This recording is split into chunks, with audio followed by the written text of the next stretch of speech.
Last video we talked about all the different parts of a neuron, and we talked a little bit about graded potential and action potential.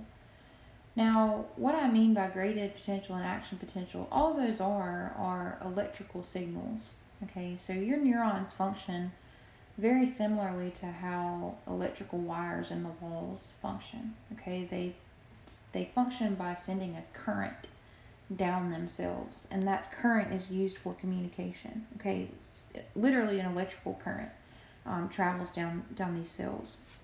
And so I want to talk a little bit about how that actually happens. Okay, so when we look at a neuron, as I have drawn here, I'm just going to take a piece of this neuron and zoom in so you can see. So this is the cell membrane, all right, of the neuron.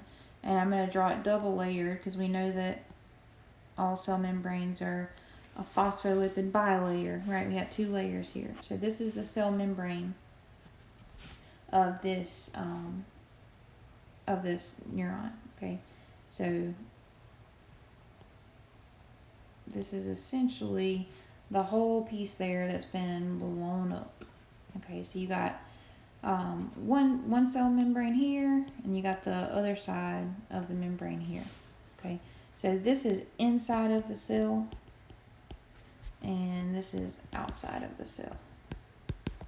Okay, so far so good. So when the cell is at rest, okay, we are always going to have a system set up to where we have ion concentrations, okay, that are different inside and outside of the cell. Now, what is an ion again? Do you remember what that is? It's a charged atom, okay? And the two main ions that we're going to be worried about here are sodium and potassium, okay? Sodium and potassium. Now, when the cell is at rest, meaning it is not going to be sending a signal, it's just chilling, hanging out, what you will see is you have a lot of sodium outside of the cell, and you're going to have some potassium floating around inside of the cell. Okay.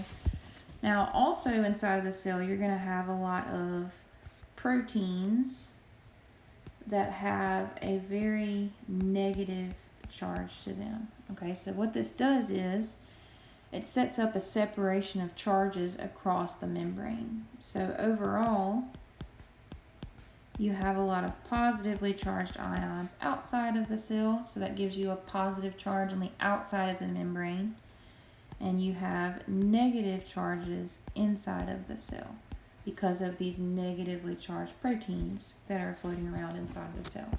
Okay, so when you have a separation of charges across the membrane like this membrane is what we call polarized. All right. An example of something else that's polarized is a battery. Batteries have a positive end and a negative end. Okay, so they are polar structures. Now, batteries, we know, give off electricity, right? They help give power to things when we plug them into something. But how do they give off electricity? If you lay a battery on the counter, it's not going to be giving off any electrical current, right? What do you have to do to it? You have to plug it up.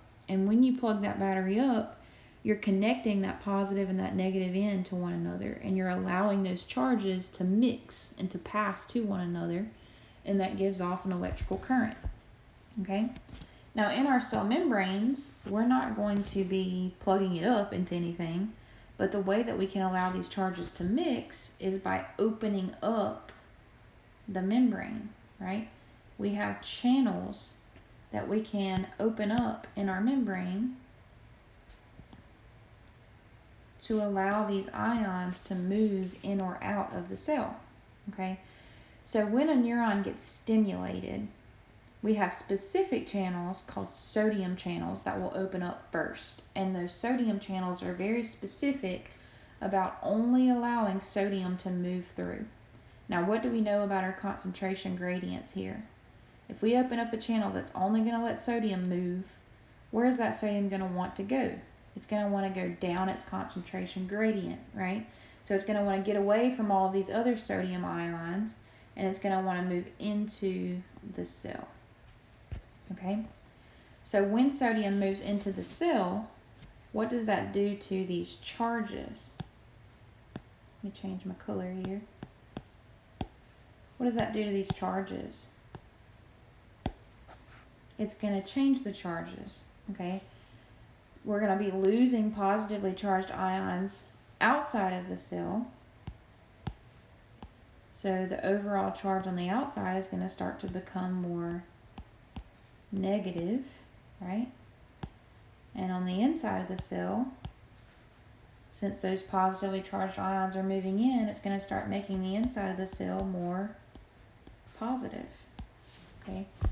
So what we are doing is now we have a mixture of these ions, okay? And that is going to cause a phenomenon called depolarization. Depolarization, okay? It's where you have a mixture. So we still have some positives on the outside, but we're changing, we're swapping these charges up a little bit right there in the center. Okay, we're having a mixture of those charges. That whole phenomenon is called depolarization. Okay, so that depolarization event will spread as a form of action potential down the axon until it hits that axon terminal, and then we'll have neurotransmitters get released, and that will stimulate another cell to do something. Okay, now after we depolarize the cell, if we want to send another action potential, what are we going to have to do to the cell? We're going to have to reset it, right? So the next step is called repolarization. We're going to restore our polarity that we had before. And how are we going to do that? Well, what we're going to do is we're going to close these sodium channels. Let me try to redraw my membrane here. So we're going to close up the sodium channels, and instead we're going to open up potassium channels. So these channels that I'm drawing here are specific to potassium. So what is that potassium going to want to do now? Got more potassium inside the cell than we got out. So that potassium is going to want to start running out, right? And as it runs out, what's going to happen to these charges? We're going to start to have what we started out with, right? Where we have positive charges on the outside, and we got negative charges on the inside, because these positively charged potassium ions are leaving. So we're having positive charges leave the inside of the cell, and they're going out, okay? So that's repolarization. We've set up our polarity again. Now we have all positives on the outside, we got negatives on the inside.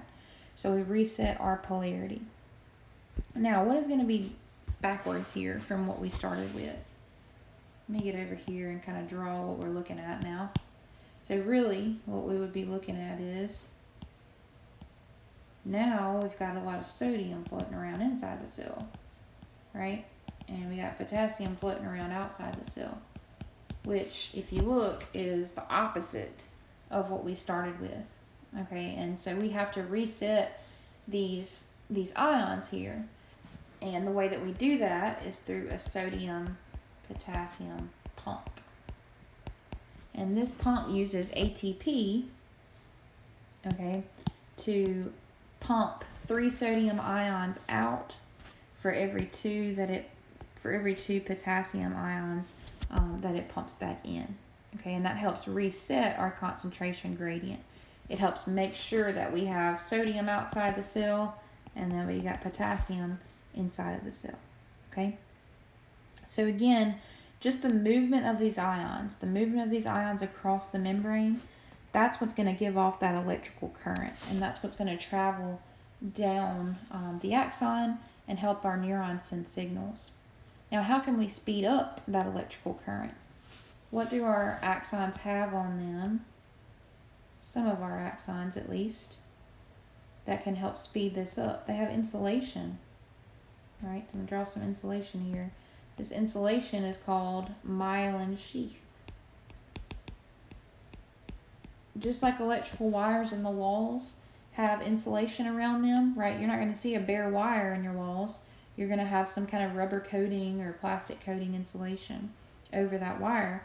That insulation helps speed up the electrical current within the wire. And the way that it does that is it holds all of the current in the wire. It doesn't allow any current to leak out. Okay, and that's what this myelin sheath is doing on the neurons. It holds all of that current in so it doesn't leak out, and so the current just shoots through that axon very, very quickly. And it moves through these little spaces called the nodes of Ranvier. And so it jumps very, very quickly along that myelinated axon. Okay. All right, so you guys look over this whole action potential, depolarization, repolarization events, and let me know if you have any questions about those.